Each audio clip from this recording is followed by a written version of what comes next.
¿Cómo están? Ok. El tema que me asignaron se llama Ser judío hoy. Lo cual es un tema un poco ambiguo, ¿no? No sé por dónde empezar, así que se me ocurrió que quizás podríamos ponerle como una frase adicional. ¿Ser judío hoy es más difícil o más fácil que ser judío ayer? ¿Qué les parece? ¿Más fácil o más difícil que ser judío ayer? Más fácil, ¿por qué? Porque antes eran más prohibiciones, no nos dejaban hacer lo que queramos. Y hoy en día cada yehudí es libre de hacer su religión. Es cierto, sí. Hoy en día estamos viviendo una situación que en términos históricos es absolutamente privilegiada. Jamás tuvimos tanta libertad para vivir nuestro judaísmo como hoy, jamás.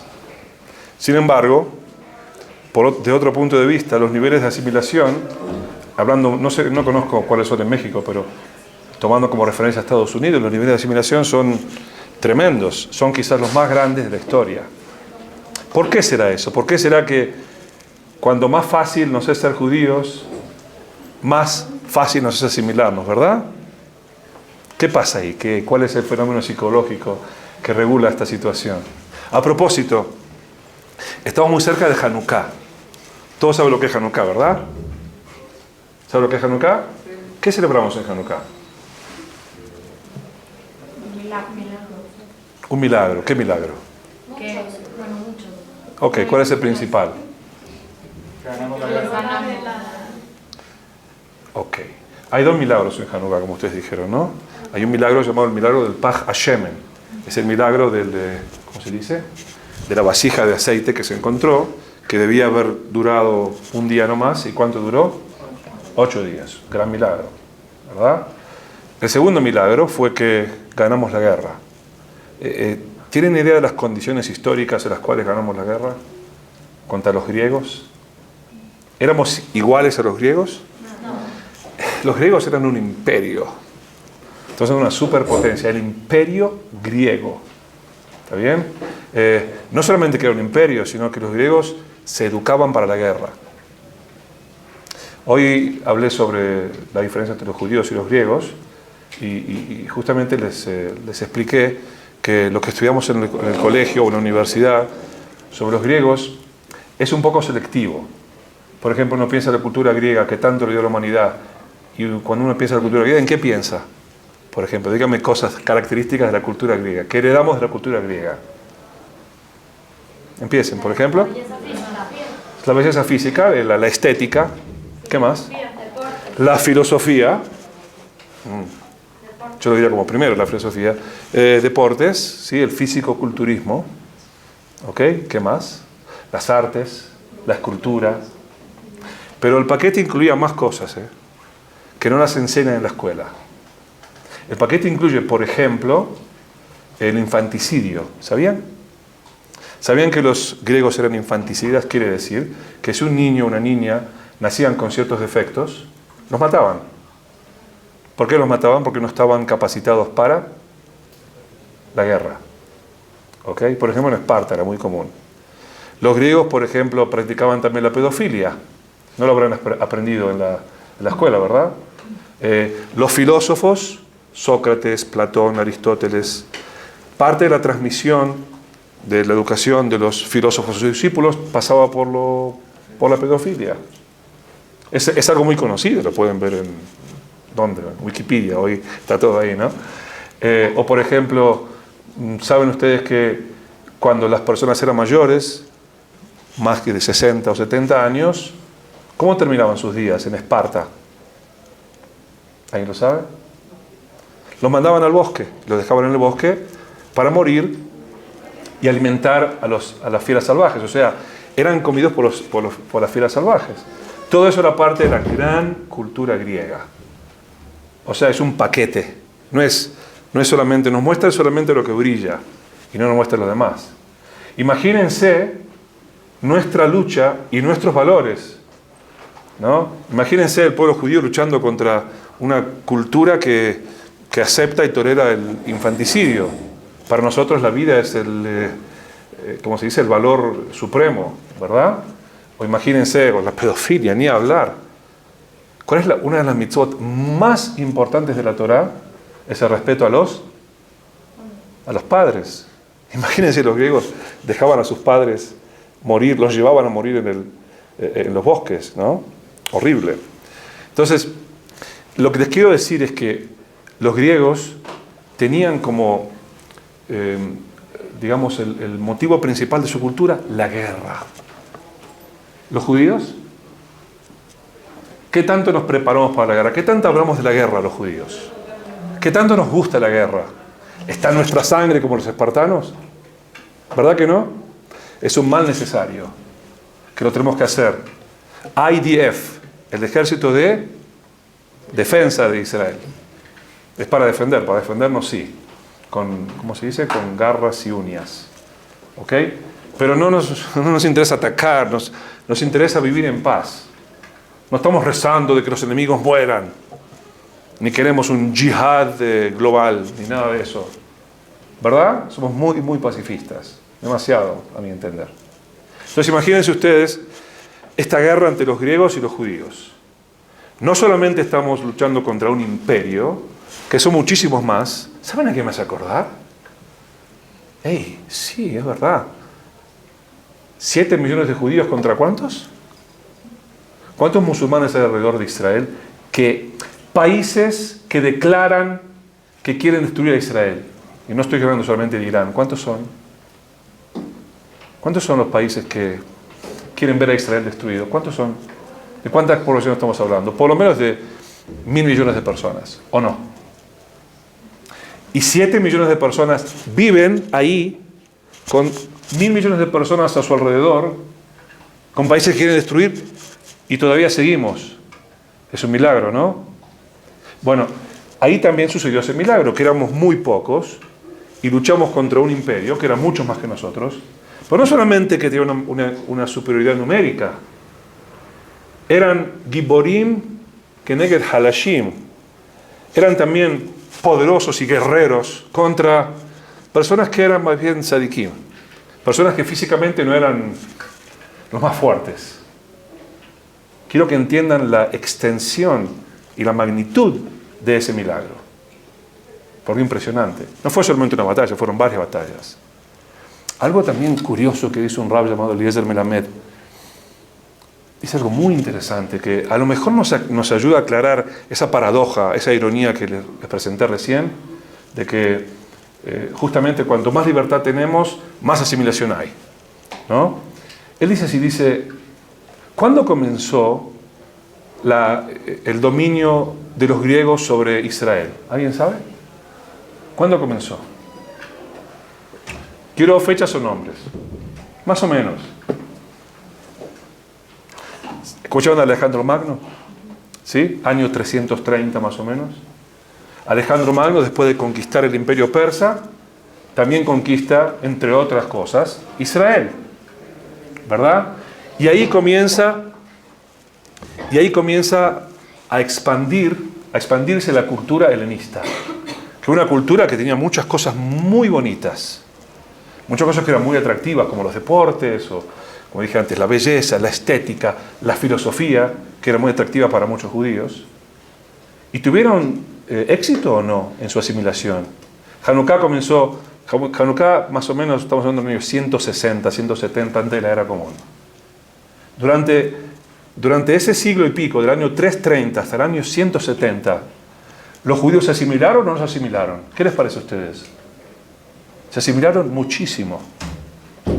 Muchísimos judíos se asimilaron. Tenían la libertad de practicar su religión.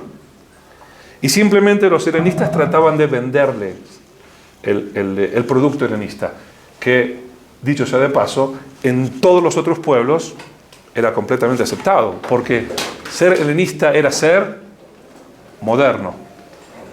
Era el último grito de la moda. ¿Quién no iba a seguir con lo helénico? ¿Y quién iba a tomar algo que era tan viejo como la Torá? ¿Verdad? Dejando la cultura que es la cultura universal, la más atractiva. Y muchos judíos, como hoy en América, se asimilaron. Muchísimos. El Rabbi Eliezer Ben Melamed dice que las prohibiciones de Antiochus Epifanes, ¿saben de qué estoy hablando, no? Cuando Antiochus, año 170, empieza a decir, se acabó, estamos cansados ya de que ustedes se resistan a asimilarse. Hasta ahora fuimos buenos. Hasta ahora los invitamos a ser griegos como nosotros. Pero no lo logramos con todos. Con un gran porcentaje sí. Digamos, quizás con el 50% de los judíos lo habían logrado. Ahora se acabó. Ahora lo van a tener que hacer por la fuerza. Por la fuerza, no más Shabbat. Por la fuerza, no más Brit Milá. Por la fuerza, no más Rosh Chodesh. Por la fuerza, no más estudiar Torah. ¿Y qué pasó ahí? De pronto, dice Rabbi Eliezer Ben Melamed, de pronto, aún los judíos que estaban más asimilados dijeron, ahora no podemos, ahora queremos. ¿Comprenden la paradoja? Es como que cuando los judíos tenemos la libertad de elegir si queremos cumplir con la Torah o no, ahí ya, bueno, puede ser, sí, no sé, ya pierde su atractivo o algo del atractivo, ¿no? No pasa para todos, pero para muchos judíos pasa eso. Es algo muy irónico, ¿verdad? ¿No es así? Yo digo que hoy es difícil, es diferente transmitir la Torah y educar. A ver, si comparamos al judaísmo con una mujer, yo diría que en el pasado esa mujer era la madre. Me voy a explicar. Mi madre, para que yo la quiera, no tiene que ser atractiva, ¿verdad? Y a mi madre la voy a querer siempre. ¿Seré capaz de dejar a mi madre alguna vez? No. ¿Voy a perder la lealtad por mi madre alguna vez? Jamás. Es mi madre y la quiero como es, como sea, buena, mala, mejor, peor. No importa cómo trata a mi esposa, es mi madre. Y nunca la voy a dejar y siempre voy a ser muy leal a ella. Nunca jamás voy a ponerme a pensar, acá hay una madre mejor.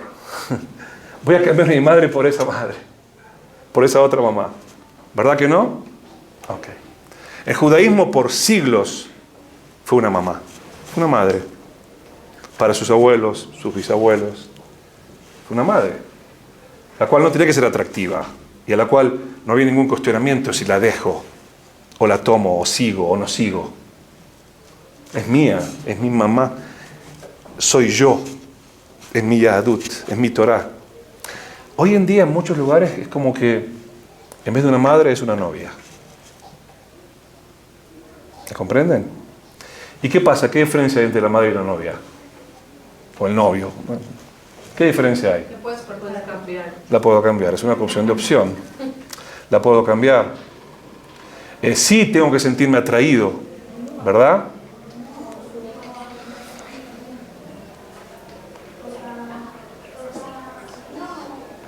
Y sí tengo, por favor, y sí tengo opciones. Con mi madre no tengo opciones, con mi novia sí. Entonces parece como que hubo una transición, ¿no? Una diferencia entre la lealtad que los judíos tuvimos por el judaísmo. Estoy hablando no de ustedes, no de mí, estoy hablando de los judíos en general. Y cuando está la opción, cuando está todo bien. Es más, somos expertos, el pueblo judío, en educarnos en tiempos de crisis, como ustedes dijeron, cuando está prohibido. Ahí sabemos cómo hacer para... Miren, la historia, por ejemplo, de los judíos de España es apasionante. Entre otras cosas, porque los judíos de España y de Portugal, saben que en 1492 los judíos son expulsados, 120.000 judíos de España pasan a vivir a Portugal. ¿Ok? Y en el año 1497, el nuevo rey Manuel, para cerrar un trato del casamiento entre él y Isabel, la hija de Fernando e Isabel, ¿está bien? Le pusieron como condición que tiene que expulsar a los judíos de Portugal también. 1497. 1492 fueron expulsados de España. Entonces él no quiso expulsar a los judíos porque dijo, los judíos son muy convenientes para el negocio. Entonces dijo, los voy a convertir de facto. Entonces dijo, 1, 2, 3, de ahora en más, todos están bautizados, todos son cristianos. ¿Está bien? 100.000 judíos. Y esos judíos vivieron durante 4 generaciones practicando su judaísmo en lo oculto. Criptojudíos, conversos, marranos, como ustedes lo quieran llamar. Recién, por ejemplo, en 1596, muchos de esos judíos van a países, por ejemplo, como Ámsterdam, o lugares como Ámsterdam, donde por primera vez en la historia se decreta la libertad de culto. Y vuelven después de haber vivido clandestinamente como judíos. Entonces, como dije recién, como que la historia nos preparó para seguir el judaísmo en los momentos más difíciles, en los desafíos. Pero no estamos tan preparados para vivir el judaísmo cuando tenemos opciones. ¿Verdad? Eso es lo que tenemos que rescatar, que es un privilegio que tenemos que saber apreciar. Que no tenemos que esperar a que venga un Antíochus y nos lo prohíba. Es valorar el judaísmo cuando está ahí. Y hoy es más accesible que nunca. Hoy no saber judaísmo no es más un problema involuntario, es una enfermedad voluntaria, totalmente voluntaria. ¿Verdad o no? ¿Por qué? Porque antes, ¿dónde lo aprendo? ¿Quién me lo va a enseñar? No sé hebreo. ¿Verdad? Pero hoy, aquí, boom, haces clic y tienes todo lo que quieres. Escrito, audio, video, lo que quieras. ¿No es verdad? Hoy está a un clic de distancia. Es toda cuestión de nuestra propia voluntad. Ser judío hoy es más fácil, mucho más fácil. Pero, de nuevo, no hay que perderse en el facilismo de que por ser tan fácil lo voy a dejar para después.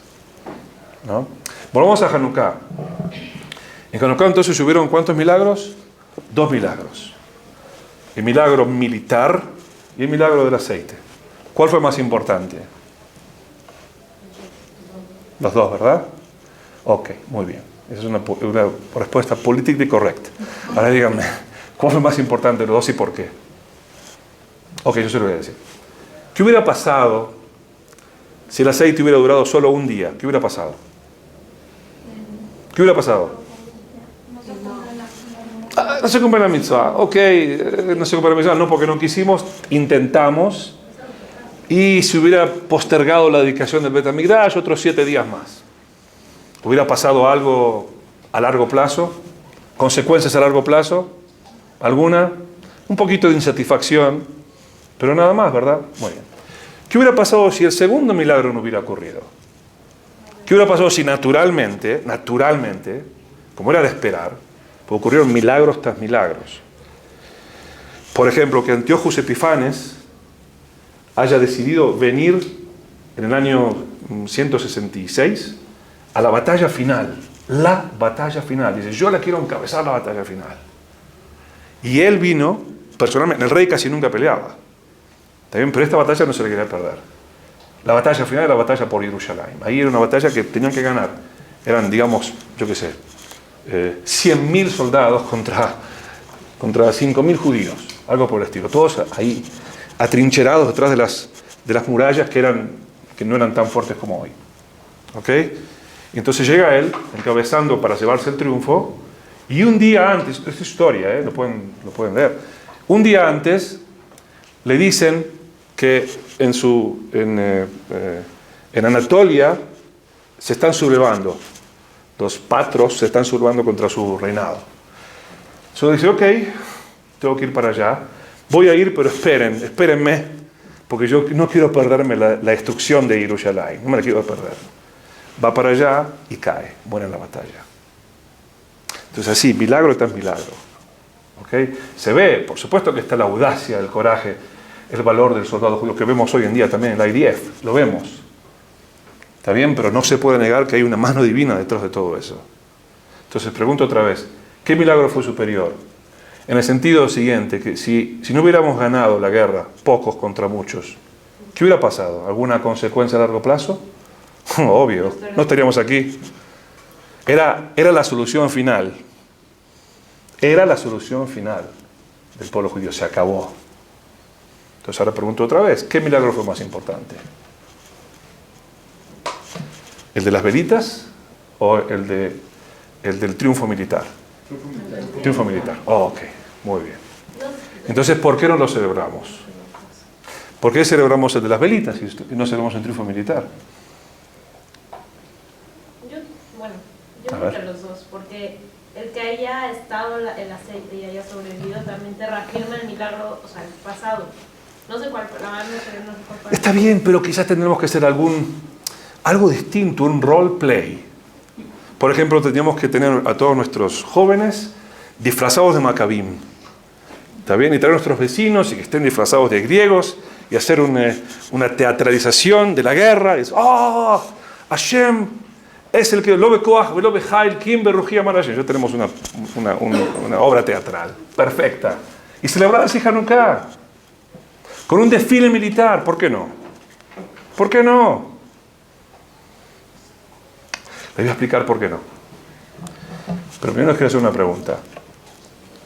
¿Cómo definen, y no es un cliché, no quiero clichés, ¿cómo definen judaísmo? Está diciendo así, ¿cómo es tu nombre? Tania. ¿Perdón? Tania. ¿Tania?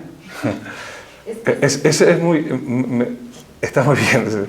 Wow, de nuevo esa pregunta. ¿Cómo se define judío? ¿Cómo se define judío? Bueno, quizás se los puedo decir de una forma muy sencilla. Es una forma de vivir. Claro, pero bueno, claro, la forma de vivir, es decir, si yo no nací judío y tengo esa forma de vivir, de acuerdo a lo que tú dices, soy judío, ¿verdad? Y no es así, ¿no?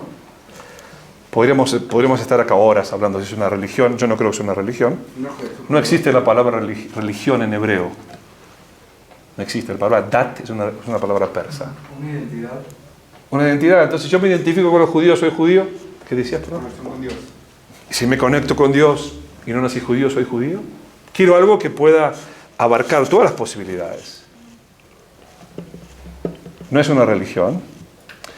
Una nacionalidad. Una nacionalidad, si no nací en ese lugar, entonces, ¿qué más dije? ¿Una raza? ¿Es una raza ser judío? Si ser judío fue una raza, no podrían haber conversiones. Y la conversión existe. Entonces, ¿qué es? ¿Perdón? Un pueblo. Bueno, eso es el pueblo judío, pero yo pregunto, ¿qué es el judaísmo? Más complicado, ¿no? ¿O qué es ser judío? Ok. 2500 años de trayectoria. Ves cliché. No, todo lo que dijeron está muy bien. Pero quiero algo que pueda, como se dice, sustentarse a la crítica. Que pueda mantenerse a la crítica. ¿Está bien? Entonces voy a intentar. ¿Lo puedo intentar? ¿Sí? ¿Ok? ¿Qué les parece si decimos que ser judío es ser una vela? Un judío es una vela. ¿Ok? ¿Qué pasa con un judío que no cree en Dios? ¿Es judío o no es judío? ¿Sí o no? Un judío renegado. ¿Es judío de acuerdo al judaísmo o no? Sí. 100%. 100%. ¿Aunque no crea en Dios? Sí. ¿Aunque no ayune en Yom Kippur? Sí. ¿Verdad? 100%. Una vela es siempre una vela. ¿Qué es la llama de esa vela? La Torah del judaísmo. El judaísmo es la llama de la vela. Una vela que no tiene llama, ¿es una vela? ¿Sí o no? ¿Están seguros? Por supuesto que es una vela. Pero ¿es una vela qué? O sea, que no... Bueno, que no es que no sirve, pero no cumple. Perfecto, muy bien. Una vela sin llama es una vela, pero es una vela que no cumple su función. Pero, sin embargo, es una vela que siempre puede ser encendida. ¿No es así? ¿Ok? Entonces, ser judío es ser una vela. Y la llamita de la vela es el judaísmo. ¿Puede existir la llama sin la vela? No. ¿Puede existir la vela sin la llama? Sí. Tenemos dos festividades que en cierta forma celebran nuestro triunfo sobre los dos principales desafíos que el pueblo judío tiene que vivir. A veces quieren destruir las velas. La sociedad no judía, o algunos sectores, no todos, por supuesto, quieren destruir las velas. Por ejemplo, Amán, Purim, ¿verdad? No sé si ustedes saben que en Purim el imperio persa fue el segundo imperio más largo, más extenso de la historia de la humanidad. El primero fue el mongol. ¿Está bien? Pero el imperio persa era mucho más poblado que el mongol. Y todos los judíos del mundo vivían en el imperio persa, lo cual quiere decir que algún día atrás todos fuimos judíos persas. ¿Okay? Entonces cuando Amán dice que matar a los judíos del imperio persa, no se refería solamente a los judíos que están en Irán, se refería a todos los judíos del mundo. Lo mismo pasó con la Shoah. ¿Saben quién quiere que les confiese algo? ¿Puedo confesarles algo? Yo soy un sobreviviente del Holocausto. Y ustedes también. ¿Sabían? Yo sobreviví al Holocausto, ustedes también. Porque el plan de la Shoah no era terminar solamente con los judíos de Alemania y de Polonia, y de Checoslovaquia y de Rusia. Esos eran los primeros. Todos. Estábamos todos en la mira. Encontraron un mapa de los nazis que tenía en ese mapa, en números, la población judía de cada país de Europa. Y lo más espeluznante era que había un lugar llamado Albania, decía Albania 1. Albania, población judía 1. ¿Qué quiere decir eso? Que también ese 1 estaba incluido en un target, era parte de los que iban a desaparecer. Ahora, ¿me creen por qué les digo que soy sobreviviente del Holocausto? ¿Y ustedes también? En ese entonces, lo que los alemanes querían, ¿qué era? ¿Destruir las velas o destruir la llama? Soplar las velas. Con las velas destruye las llamas también. ¿Verdad? Porque como dijimos, la llama no puede decir las velas.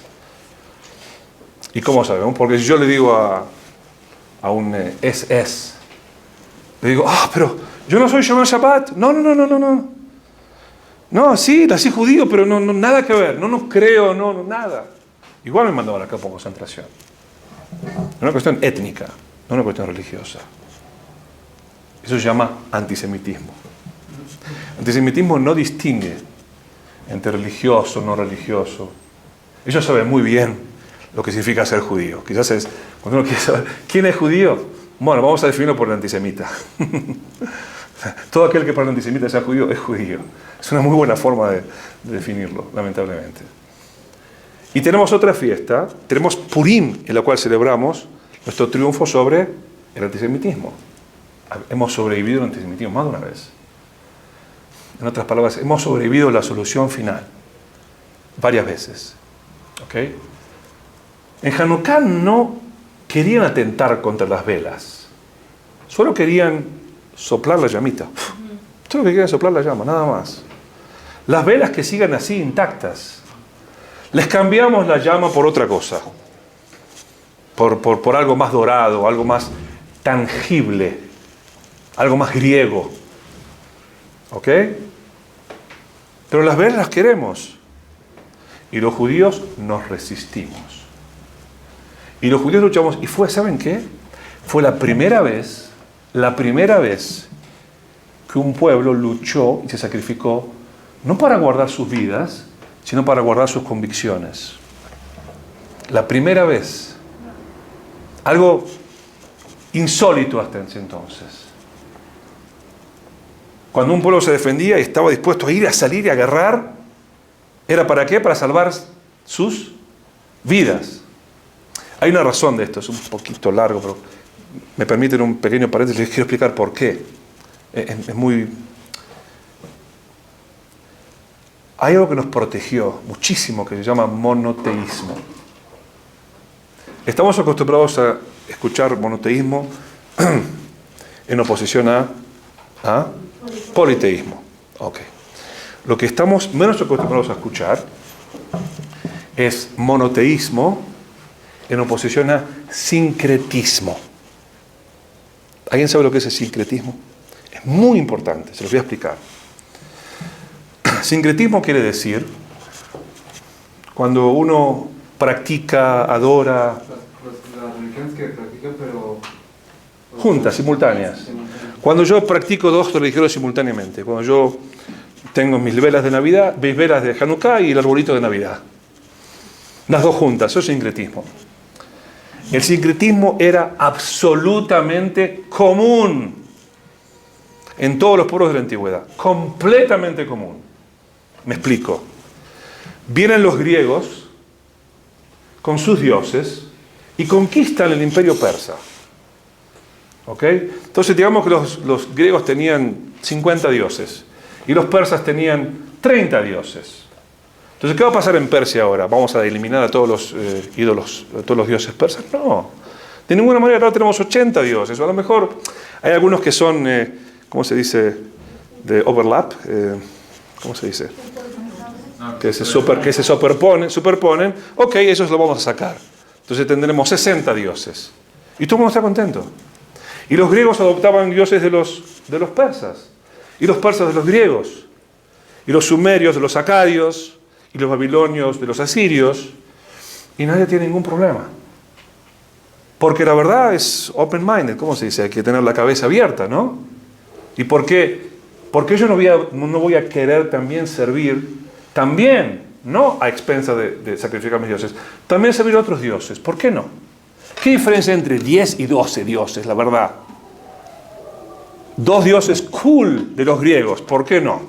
Deme una buena razón, ¿por qué no voy a traer 2 dioses más a mi santuario? ¿Por qué no? ¿Verdad? Sería ridículo rechazarlos. Cuando Alejandro Magno invade Israel, lo primero que él dice es poner una estatua de Zeus en el Bet HaMikdash. Pero él no dijo, ahora el servicio de Zeus va a reemplazar al servicio de Hashem. ¿Qué dijo él? Ahora entramos y tenemos a Hashem y a Zeus todos juntos y bueno, entre ellos se entenderán y vamos a ser muy tolerantes y políticamente correctos. Si tú quieres servir a Zeus, sirves a Zeus. Si tú quieres servir a Dios, sirves a Dios. ¿Qué tiene eso de malo? Sincretismo era lo más común. No solamente los pueblos victoriosos sobre los pueblos vencidos imponían sus dioses, sino que todos adoptaban dioses de todos lados. Esta era la regla para todos los pueblos del mundo, excepto para un pueblo. Un solo pueblo que era intolerante de otros dioses. Porque el monoteísmo no solamente dice que existe un Dios. Existe un Dios y no puedo servir a otro. Lo yer echad Elohim echad al panay. No es solo Hashem echad. No habrá otros dioses tampoco.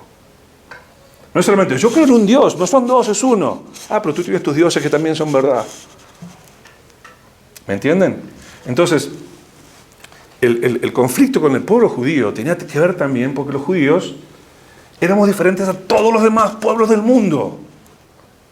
Todos los demás pueblos, todos, por lo que les expliqué recién, por el sincretismo, aceptaban los dioses griegos. De muy buena manera. Menos el pueblo de Israel.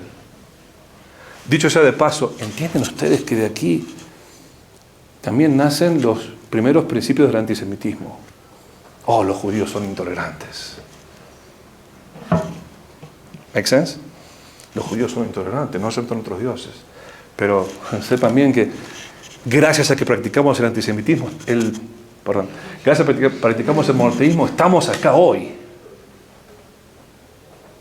Si no hubiéramos practicado el monoteísmo como les expliqué recién, en oposición al sincretismo, no estaríamos acá, ya está. Como no están, ¿quién? Ni los asirios, ni los sumerios, ni los babilonios, ni los egipcios, ni los griegos, nadie. ¿Por qué estamos nosotros? Sí, porque Hashem nos cuidó, pero también nosotros hicimos lo nuestro. Y el Hashem echad, el Elohim echad al panay, nos cuidó, nos preservó, nos costó muy caro. que nos preservó. ¿Verdad? Ok, vamos a volver de nuevo para atrás. Estamos hablando de las velas, ¿no? Entonces, decíamos que en Hanukkah nosotros celebramos nuestro triunfo sobre la asimilación. No nos asimilamos. No dijimos, aceptamos los dioses griegos. Y estuvimos dispuestos a dar nuestra vida. ¿Para salvar qué? ¿La vela o la llama? No, la llama. ¿Para salvar qué? ¿Qué queríamos salvar? ¿Qué es lo que estaba amenazada? ¿La vela estaba amenazada? No. Ellos nos querían. Sí, vengan. Háganse como nosotros. Vengan, pasen. ¿Cómo no? Conviértanse. Para cuidar la llama, nosotros seguimos y sacrificamos nuestras vidas. En cierta manera, ¿por qué celebramos encendiendo llamas o encendiendo velas? Porque ese es el objetivo por el cual nuestros ancestros lucharon. No hace falta que celebremos la guerra, porque de todas maneras a nosotros no nos gusta la guerra. Es un mal necesario. Nunca van a ver a los judíos que se jacten. Oh, yo soy un gran guerrero. Los espartanos, sí. Los zulus. O incluso, me imagino que hasta los aztecas. Se jactaban que los grandes líderes eran los grandes guerreros. ¿No es así? Los judíos. ¿Quiénes son nuestros grandes héroes? ¿Quiénes son? Rabí Akiva, Moshe Rabbeinu, David Amelech. Eran grandes guerreros. No se destacaban por haber matado a lo que sé cuántos o haber conquistado. Los conquistadores. Moshe dicen que sí era un gran guerrero. Moshe era una estratega, pero Moshe estaba luchando con Hashem, ¿no? ¿Cuántos pesukim en la Torá, cuántos versículos en la Torá están dedicados a cómo guerrear y destruir al enemigo? ¿Cuántos? El manual de entrenamiento en Esparta era todo eso, toda la cultura griega. Imagínense los vikingos, por ejemplo. Los vikingos. Toda la cultura de esos pueblos era que los niños deben ser educados para la guerra, para matar. Nada más alejado de nuestra filosofía. Entonces, por supuesto que no vamos a celebrar Hanukkah con espadas y escudos. ¿Verdad que no? No solo eso, sino que también estamos celebrando Hanukkah porque vemos el objetivo de ese gran milagro. Sí, no hay duda que ese gran milagro fue el mayor milagro. Pero el objetivo era preservar la Torá. La Torá es la llama. No lo digo solamente por esta metáfora. Lo digo también porque Torá, ¿qué significa la palabra Torá? ¿De dónde viene? ¿Qué palabra se parece en Ibrit? Or, ¿qué significa or? Luz es la que nos ilumina. Es como el moré. Nos ilumina el camino, ¿verdad? La que nos hace ver con claridad las cosas. Entonces, lo que ellos quisieron salvar es la Torá. Entonces, por eso lo celebramos de esa forma. De paso aprendimos qué significa judío, qué significa judío, más o menos, ¿no? Es verdad, no contesté todas las preguntas, pero yo creo que es una metáfora que ayuda a entender cuál es la extensión de ser judío y la diferencia entre ser judío y el judaísmo, ¿no? Entonces, ser judío hoy, yo creo que lamentablemente tiene que ver con esas dos cosas, con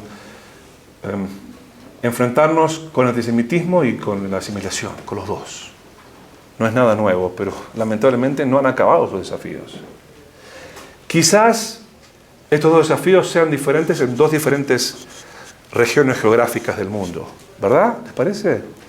Como que en Israel el desafío más grande que hay es antisemitismo o asimilación. Antisemitismo. Hoy en día, hoy, puede estar tu vecino árabe esperándote para que no te des cuenta y te clava un cuchillo en tu espalda o en tu cuello y te mata. O está esperando para bajarse de su auto y, si tiene un arma, matar a mansalva a hombres, mujeres, niños y niñas. Terrorismo de lo de la peor naturaleza. O está esperando con su auto, con su carro, para atropellarte, para atropellar a una trempeada, como se dice ahí, a soldados o civiles que estén esperando ahí, y boom, matar a mansalva. Una pregunta. ¿Por qué en la historia hay tantos judíos? O sea, ¿por qué tan corruptos desde siempre? O sea, ¿qué hicimos los judíos? ¿Por qué? ¿Por qué motivo a los judíos? Pero desde siempre, no es de ahorita, desde hace mucho. Por la asimilación. Yo me lo pregunto todos los días. ¿De verdad? Es que no tengo ¿No está escrito No está escrito que qué. que nosotros vamos a ser perseguidos y cuidados por Hashem? Miren, hay muchas teorías. Yo no quiero escucharme, no quiero sonar facilista, pero sí, puede haber una intervención divina en eso. De nuevo, no digo esto como algo seguro, ¿ok? Lo digo como una posible teoría. ¿Puede ser? ¿Ok? Puede ser que tenga algo de divino, porque al fin y al cabo, como les dije antes, paradójicamente, cuanto menos antisemitismo hay, más asimilación hay. ¿Me comprenden? Es como que en cierta forma, el antisemitismo me protege. Es irónico, ¿no? Puede ser. Imagínense si no hubiera antisemitismo. Hay 5 millones de judíos en Estados Unidos. ¿Cuántos están asimilados? Más o menos. ¿Cuántos? ¿100.000? ¿1 millón? ¿Perdón? ¿50%? Por lo menos. Pero muy asimilados. Muy. Que no tienen idea. Absolutamente idea de nada. Tienen como otras ideas, ¿no? Como que son más abiertos. Miren, a ver, no conozco la sociedad mexicana también, pero la sociedad americana, si ustedes traten de situar la sociedad americana por un minuto, ¿no? Digamos que tenemos acá a este joven llamado John Smith, ok, y sus abuelos vinieron de Irlanda, sus bisabuelos vinieron de Irlanda, ok. ¿Qué tiene que ver John Smith con Irlanda? ¿Qué siente por Irlanda John Smith? Díganme, después de 3 generaciones, ¿qué siente él? Nada. Absolutamente nada. Entonces me dijeron una vez, me dijo un sociólogo, me dice, la mayoría de los judíos americanos sienten por el judaísmo lo que John Smith siente por Irlanda. Ah, sí, cierto, mi bisabuelo. Sí, bueno, me encanta el whisky, no sé si es irlandés el whisky, ¿no? Me encanta el whisky. Ah, sí, Irlanda. Pues cuando juega Irlanda del norte contra fútbol, van a ver a Irlanda. Pero, ¿qué tiene que ver Irlanda con la vida diaria de ellos? ¿Qué tiene que ver? Para más del 50% de los judíos de Estados Unidos, el judaísmo para ellos es como para John Smith, Irlanda. Algo tan completamente lejano. Sí, mi bisabuelo, sí, cierto, sí. De Polonia, sí, judío. Terrible, ¿no? Ahora, si yo me llamaba John Smith, me llamo Cohen, o Levy, o Berkovich, o algo así, entonces ahí algunos compañeros en el college me van a mirar mal. El antisemitismo me va a proteger. ¿Me entienden? Quizás no tanto en Estados Unidos, en otros lados mucho más. ¿Ok? Como que ese recelo del judío, ese prejuicio contra el judío, eso es una teoría. Tengo otra teoría, pero de nuevo no estoy nada seguro al respecto. No estoy nada seguro, pero ¿se las puedo presentar? Yo conozco bien el IDF, el Ejército de Israel. Mi hijo, de hecho, sirvió en el Ejército de Israel y ahora dentro de unos días tiene que ir de nuevo al Ejército por Miluim. Y les puedo decir con convicción y con la mayor objetividad de que no existe en el mundo un ejército tan moral como el Ejército de Israel. No existe. Un ejército tan tonto. Perdón, no lo digo. Tan moral, de tan moral parece tonto. Te están atacando de Gaza. Están tirando cohetes a mansalva. no dirigidos hacia instalaciones militares, dirigidos hacia civiles. Tienes todo el derecho del mundo a responder con toda la fuerza que tienes. Porque el enemigo sabe la fuerza que tienes. Si el enemigo te provoca es porque espera que tú le respondas con toda su fuerza. Y tú tienes que hacerlo para prevenir que te tiren más cohetes. Pero ¿qué hace el ejército de Israel? ¿Qué hace? Les voy a explicar lo que hace. Primero el ejército de Israel, antes de bombardear el lugar de donde salió el cohete, llevan aviones y tiran panfletos. Los panfletos dicen, dejen la ciudad porque vamos a atacarla. Lo principal en la estrategia militar es el factor sorpresa. De pronto todos los militantes del Hamas que ven los panfletos cayendo se van a ir. No solamente eso, lo que les digo es verdad. No solamente eso, digamos que quieren atacar un edificio, porque se ven que hay un militante de Hamas ahí, con sangre en sus manos. ¿Qué hace el ejército de Israel? ¿Alguien sabe lo que hace el ejército de Israel? No. Se van a reír o no van a creer, y no los culpo si no me creen. Israel tiene todos los teléfonos de todo el mundo. Llaman por teléfono la gente, a sus celulares, a la gente que está y dice, vamos a bombardear tu edificio, por favor salgan. Después de hacer eso, por las dudas, para que ningún civil muera, tiran una primera bomba. Es una bomba solamente de ruido. ¿Para qué es la bomba de ruido? Que no hace daño. ¿Para qué? Por si queda algún niño ahí, por si queda algún civil, para que salga. Recién después de haber tirado panfletos, de haber llamado por teléfono y de haber tirado una bomba de ruido, ahí tira la bomba a un edificio que ya está completamente vacío. Y si alguna esquirla le dio a un niño palestino o a un civil o lo que sea, va a aparecer en el diario El Mundo o en todos los diarios de Israel, el pueblo genocida. Genocidio de los palestinos. Hoy, el día de hoy,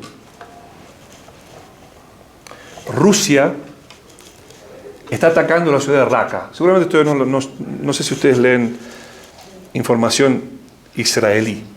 Por ejemplo, hay un website llamado Devka que tiene toda esta información. Perdón que cambié de tema, pero estoy yendo al punto que me preguntó, ¿cómo se llama? ¿Qué? ¿Cómo es tu nombre? Andy. Andy, que me preguntó Andy. ¿Por qué nos odian? Quiero llegar a un punto. La ciudad de Raqqa, la nueva estrategia del... ¿Sabes lo que es el ISIS? ¿Cómo se dice ISIS? ISIS. La nueva estrategia del ISIS es la siguiente. Ellos no tienen... ¿Dónde viven los militantes de ISIS? ¿Dónde? ¿Perdón? ¿Expandidos por todos lados? ¿Ustedes piensan que los militantes de ISIS tienen unas bases militares donde están todos los militantes de ISIS? ¿Dónde es el mejor lugar para vivir que no te van a atacar? En las poblaciones civiles. Entonces, la ciudad de Raqqa, en Siria, tiene 200.000 civiles. Entonces, 10.000 militantes de ISIS se meten a vivir allí, entre los pobladores. Y están ahí confundidos entre los pobladores. En las mezquitas, en las escuelas, en los hospitales. Ahí guardan sus armas. ¿Por qué? Porque ninguna potencia va a venir y los va a atacar. ¿Por qué no? Por los civiles. ¿Pero qué pasa? Rusia, que no se compara el daño que los palestinos hacen a Israel con el daño que ISIS hizo a Rusia. ¿Qué hizo Rusia? ¿Qué hizo ISIS a Rusia? Nada. No, eso fue después de que atacaron los rusos. No se compara. Rusia ahora, as we speak, está destrozando, arrasando la ciudad de Raqqa. La está pulverizando, literalmente. Con los civiles incluidos. ¿Cuántos civiles muertos hay? ¿Y dónde dice eso? ¿En qué periódico lo viste? Shh.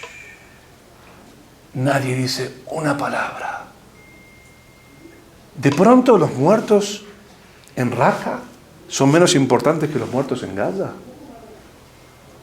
Hay una sola razón por la cual los muertos en Gaza son más importantes que los muertos en Raqqa. ¿Cuál es esa razón?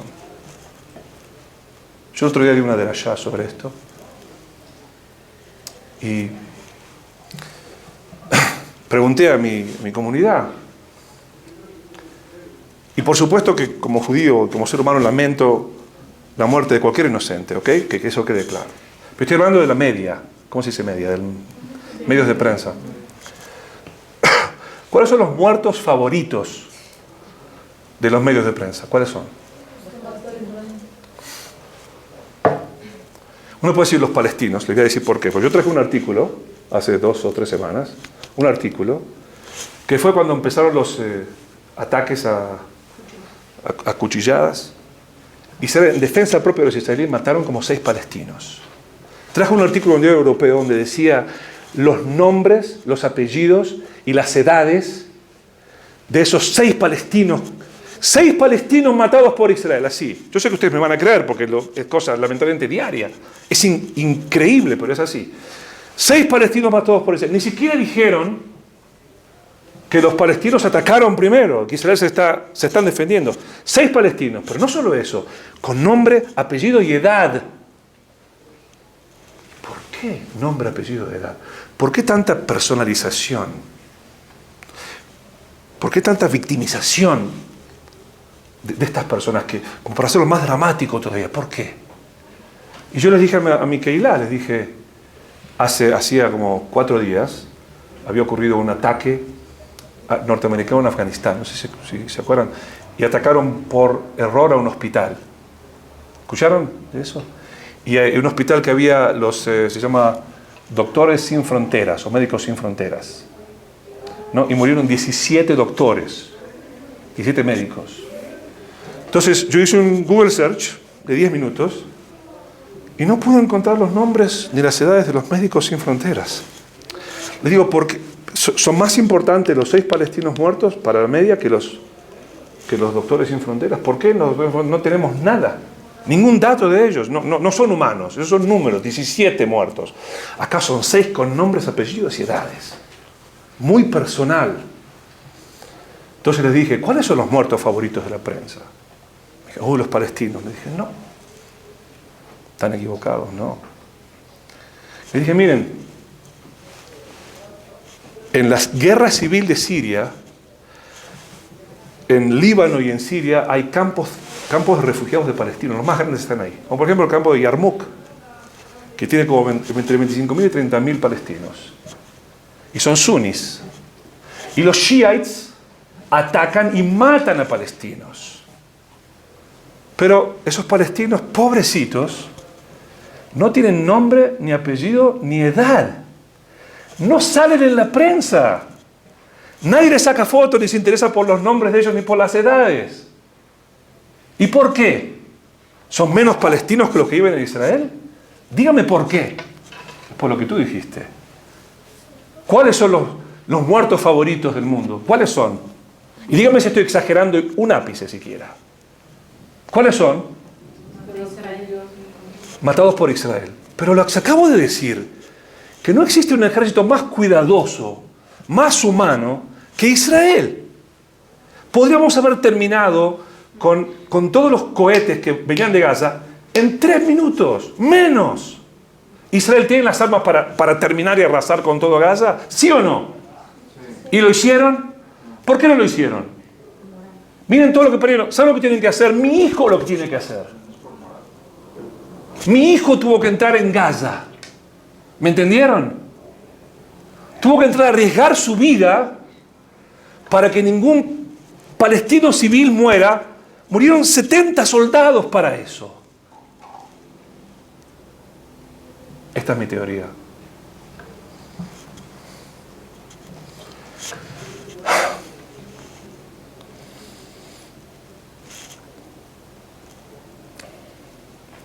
Si el mundo fuera justo,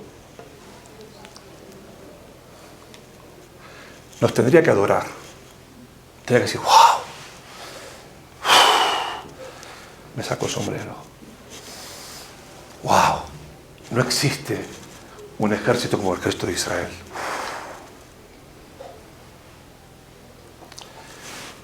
O demonizarnos. O inventar cualquier cosa. Somos genocidas. como lo que dice la media ahora. ¿Sabe lo que dice la media? Que los judíos plantamos los cuchillos en los cuerpos de los palestinos que matamos. Agarramos un niño palestino, lo matamos, pum, pum, pum, pum, pum, pum, y le ponemos un cuchillo ahí y después sacamos una foto. Todas mentiras. Nos tienen que demonizar. O nos adoran o nos demonizan.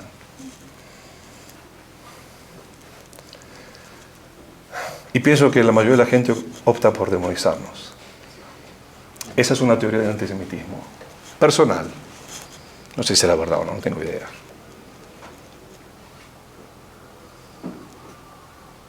¿Qué les parece?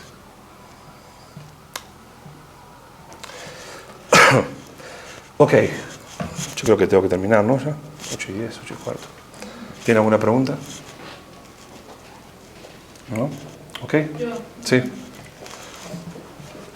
Como que está muy fuerte y por un lado, no sé, por lo menos me quedé así como, me movió. Y ahora, ¿qué podemos hacer nosotros? Como la típica pregunta de, o sea, ahorita como judío,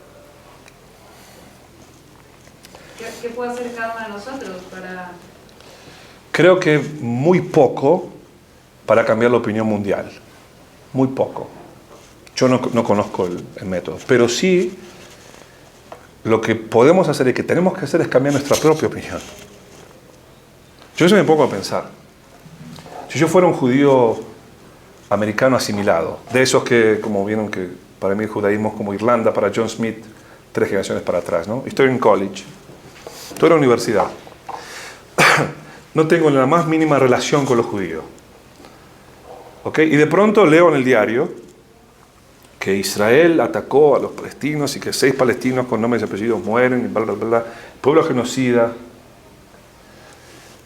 ¿Qué voy a pensar? Acá tengo un amigo judío religioso, o no sé, sionista, que me dice, no es mentira. Entonces, ¿quién tiene razón? ¿Mi amigo o el resto del mundo? Literalmente el resto del mundo, ¿no? Porque no es que un diario dice una cosa y otro dice otra. ¿Cuántos diarios hay que defienden a Israel? Yo escribí un artículo hace poco. Mi artículo se llamaba... ¿Vieron cuando empezaron los ataques en Israel? Escribí un artículo que se llama ¿Qué está esperando el mundo para reaccionar? Se llama mi artículo. Entonces lo desarrollé y dije, muy fácil. El mundo para reaccionar está esperando que Israel reaccione. Entonces cuando Israel reaccione y se defienda, ahí van a decir, ¡ah, no, paren, genocidas, paren! Ahí todo el mundo va a reaccionar, ¿sí o no? Sí. Mientras nos tiren bombas de Gaza, así, nada, ni una palabra. Una cosita pequeña, ¿sabes? Ni una palabra. De pronto Israel se defendió. ¡Oh! Derechos humanos. La Comisión de Derechos Humanos de las Naciones Unidas, donde está Venezuela y otros países así, y países genocidas. Ahí todos a nosotros ellos nos van a enseñar derechos humanos. Venezuela y Mauritania, y esos países nos van a enseñar nosotros derechos humanos. Nos van a señalar. La hipocresía es increíble, pero ¿qué pasa? Yo soy ese estudiante que está ahí y tengo que elegir entre mi amigo que me dice, no, Israel es bueno, y el resto del mundo que me dice, Israel es malo. ¿A quién voy a escuchar?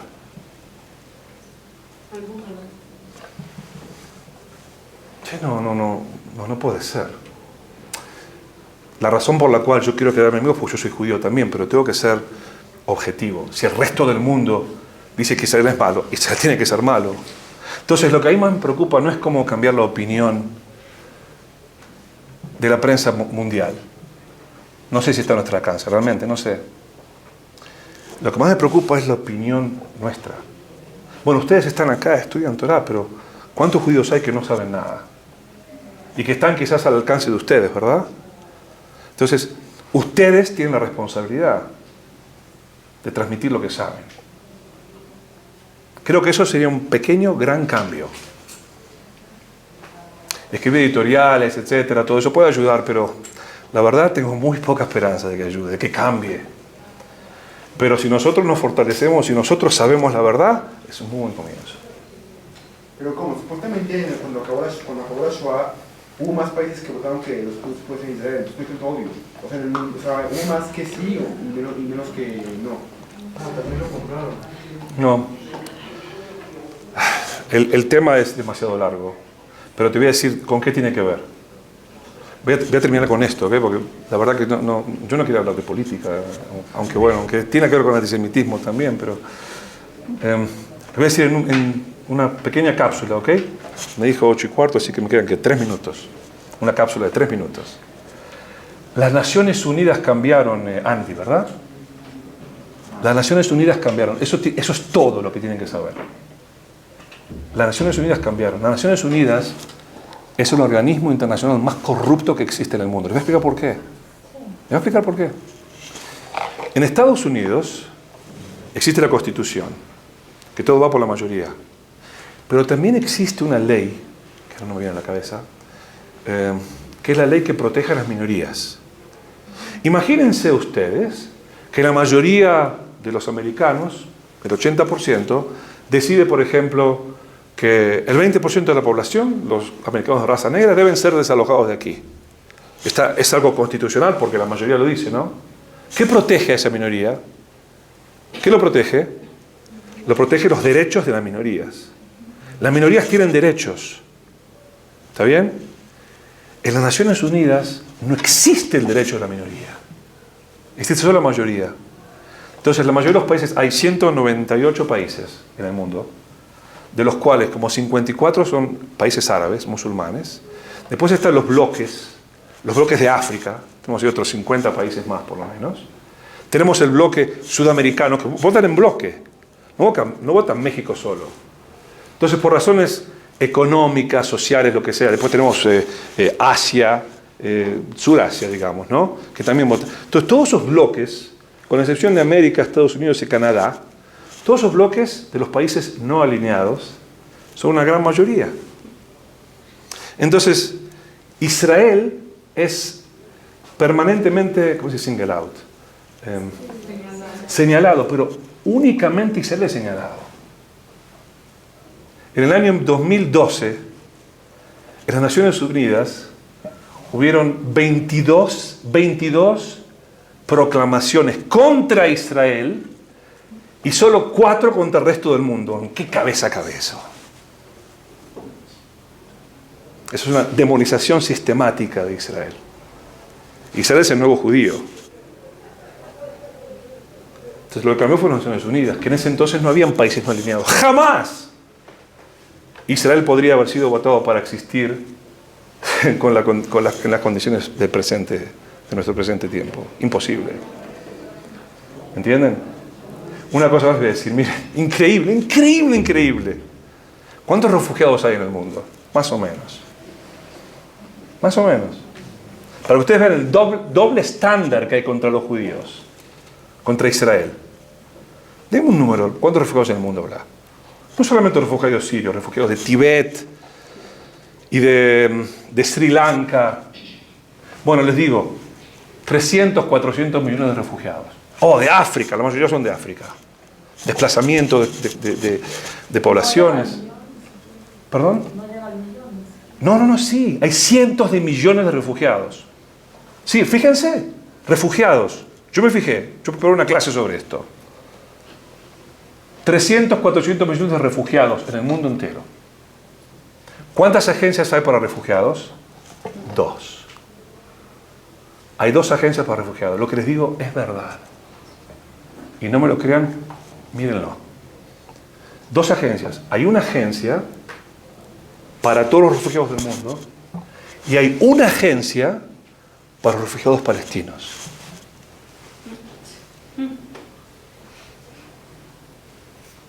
¿Por qué?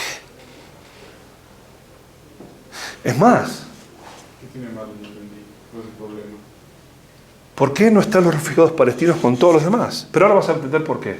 Sí, ¿por qué?